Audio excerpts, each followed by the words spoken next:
Okay, all the gear stuff, this is all covered. So you have your rod, your reel, everything is set up, you have your tackle box, you're all ready to hit the water. Great. Where do you start? Very good question.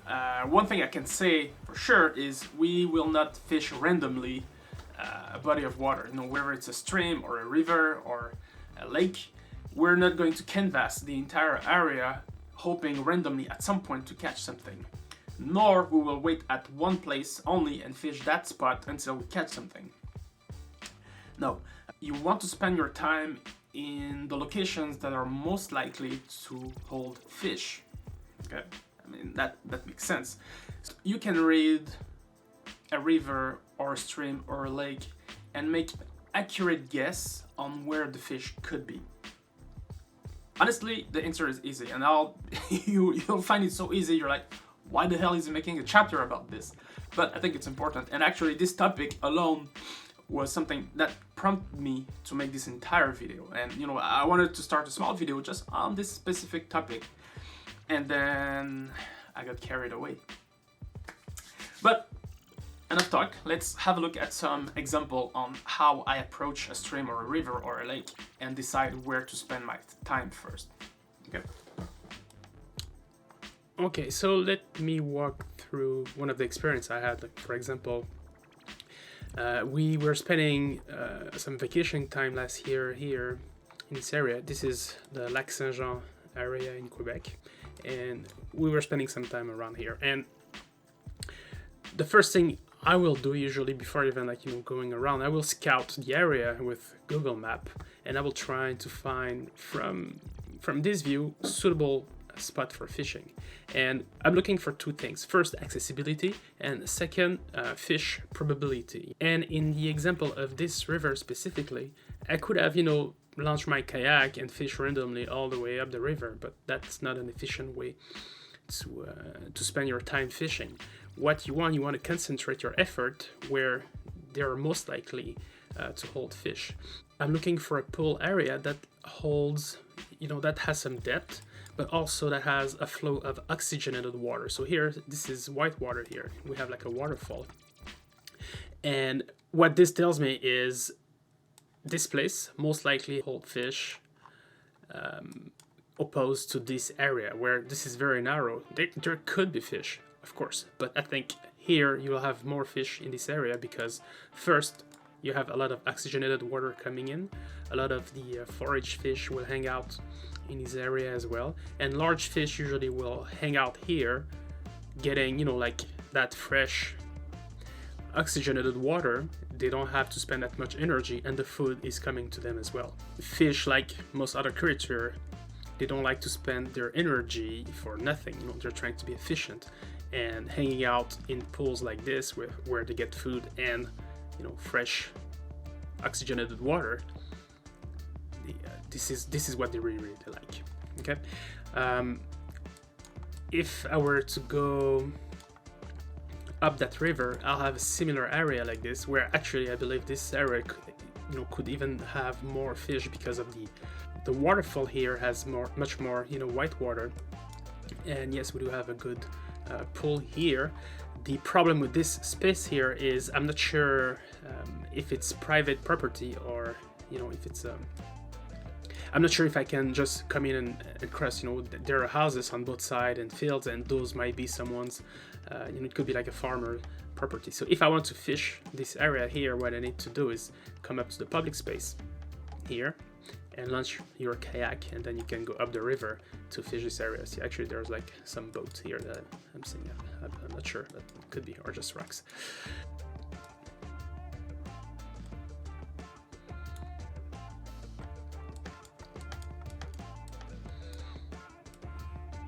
So actually, yeah, this is a good spot. So you see the rock here, there is a parking lot. This is where I parked, and I went on this rock here to start fishing. So from the drone footage, now let's have a look at how I approach this area.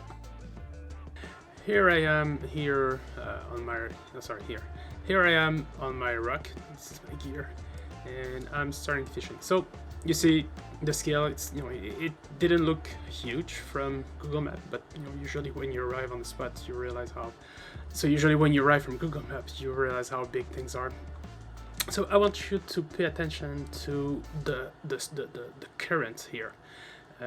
So you have a huge stream of water coming this way, and you have a smaller one coming here, and they're merging. All of them are merging into one. You know, into one single current. Here you have a little bit of turmoil on this side, so you have some ripple effect.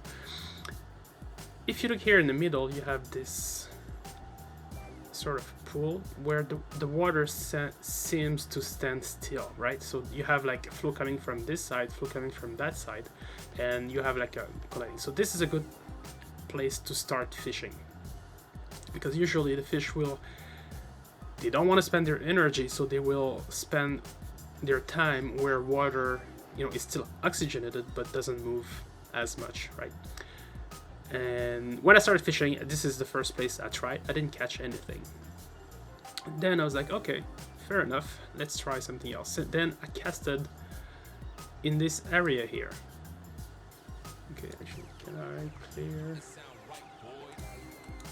So this was the first part where I tried. I didn't catch anything. Second part I tried here. I didn't catch anything as well. I like this part because it's, you still have that current here. Okay, so this is oxygenated water still coming in, still water, fish hang out. When food comes in, they catch. I didn't catch.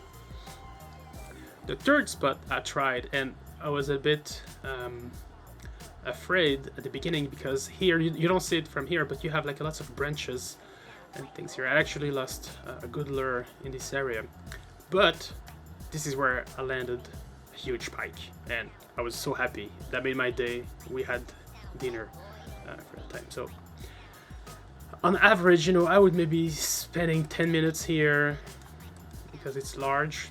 I spent maybe 5 minutes here because it was smaller, and I spent 3 minutes here. And that was it. That's how my day of fishing went. And you know, I landed one. I had a good fight. The fish was, I love pikefish. They're delicious, and that was enough for me. Okay. So the area I was highlighting, you know, the third place I was highlighting is here. Okay. So you see the currents coming this way, merging here. So this is a sim, and the sims are great place to fish. Okay, because you have like slow moving water next to fast moving water, and fish love to lurk in this area a lot. It just happened that day the fish was on the other side, but I'm sure if I were to come back to this spot, I'm sure at some point I'm gonna catch something here or catch something in the other area here. So what I like about this area here, you know, we have lots of rocks. You can see the rocks here. You know, underwater structure are a great opportunity for fish to hide, and they love you know, they don't want to be in just open water without cover, without anything. So fish will have a tendency to prefer area where you have cover. Could be vegetation, could be rocks, and often with the rocks also shields them from actual currents, you know, where they don't need to spend as much energy if they're hiding behind a rock, as opposed to if they were just standing in the middle of the current. Okay, I'm showing you another example so you can see that pattern that I was speaking about earlier in execution again. So here you have slow and fast moving water. You can see the same in the water, you know, with the white stuff that is floating. You can clearly see where the line is between the fast moving water and the slow moving water. So here, look at that. On my first cast, I actually have an attack right here. You saw that? This is great. You want to see this, because now you know that there are fishes in the area and you want to stick around. So knowing that there were fish around, I start canvassing the area, you know, trying to throw my lure left and right, or even on the other side of the current until I catch something. And in less than 3 minutes, I had my first fish.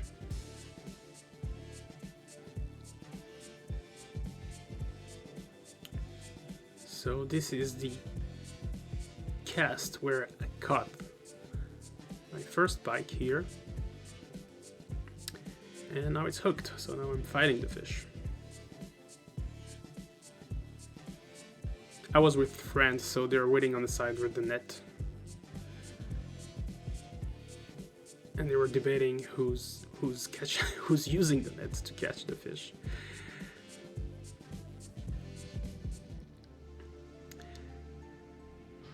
So anyway, recognize that pattern: fast-moving water, slow-moving water, and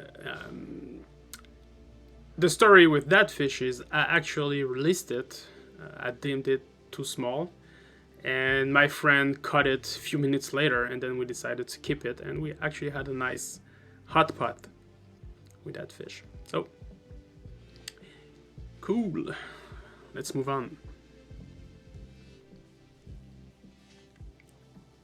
So when it comes to lake, fishing in lake offer a whole set of new challenges.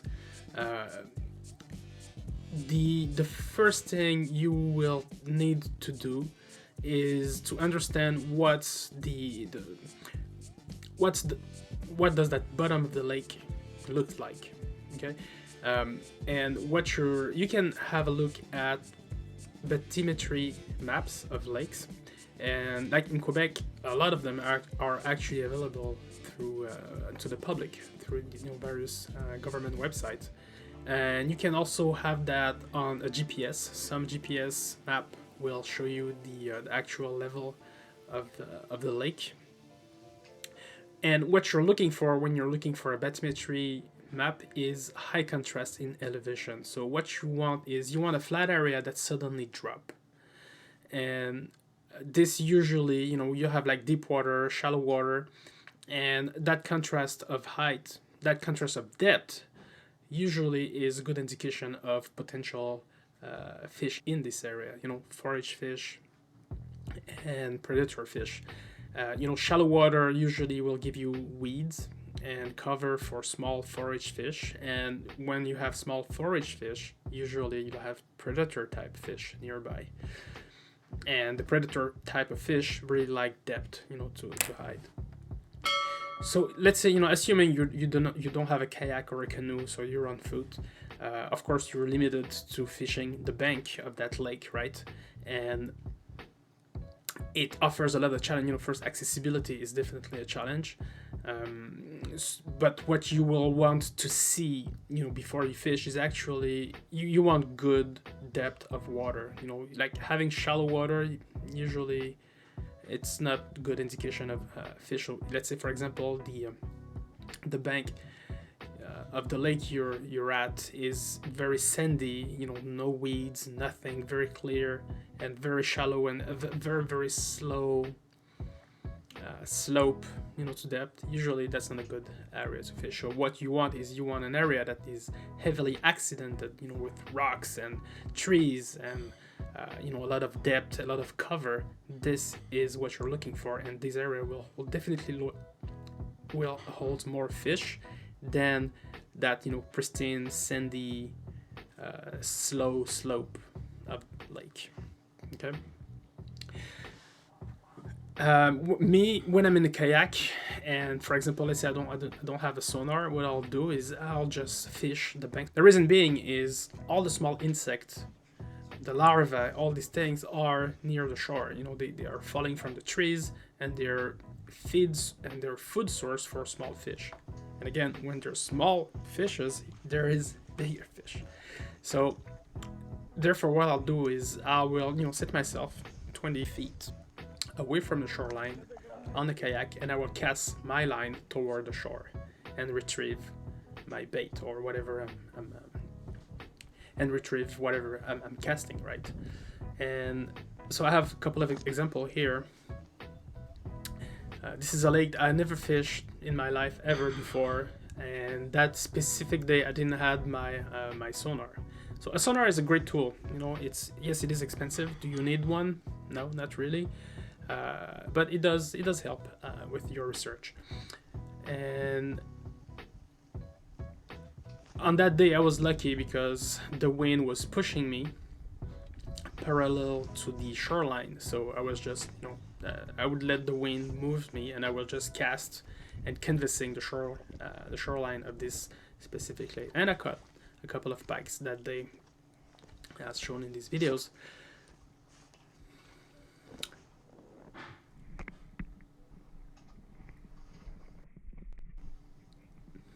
Okay. Ideally, you will fish the same area over and over and over again, and you will, at some point, you'll know what works, what doesn't work. Okay. So let's have a look at a bathymetry map, actually. Well, you have various places online where you can find those bathymetry maps for the lake you want to fish. I happen to have one here. I usually, just look online, or my sonar has a GPS, and usually I will have this information also on the GPS. But I think, just for demonstration purpose, this serves my purpose really well. So let me get closer here. This is one of the lakes in Quebec where me and my father-in-law used to fish for lake trout.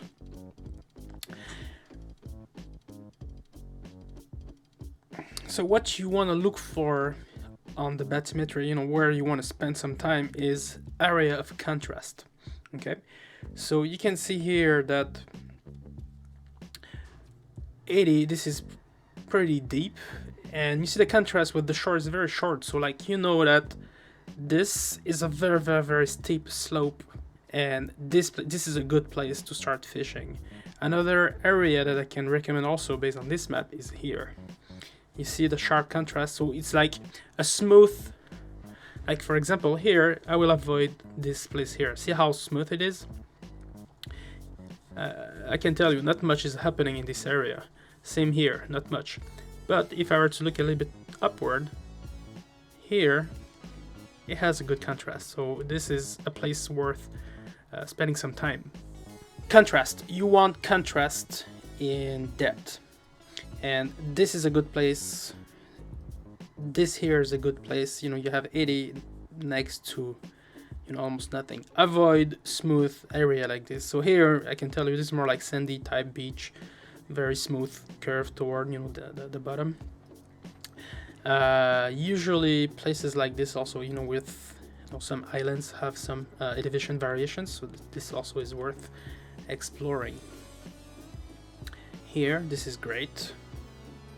This place is like 120 next to 10 meters.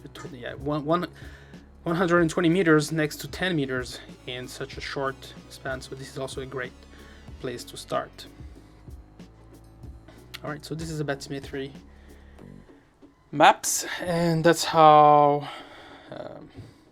That's one way of finding good places to fish.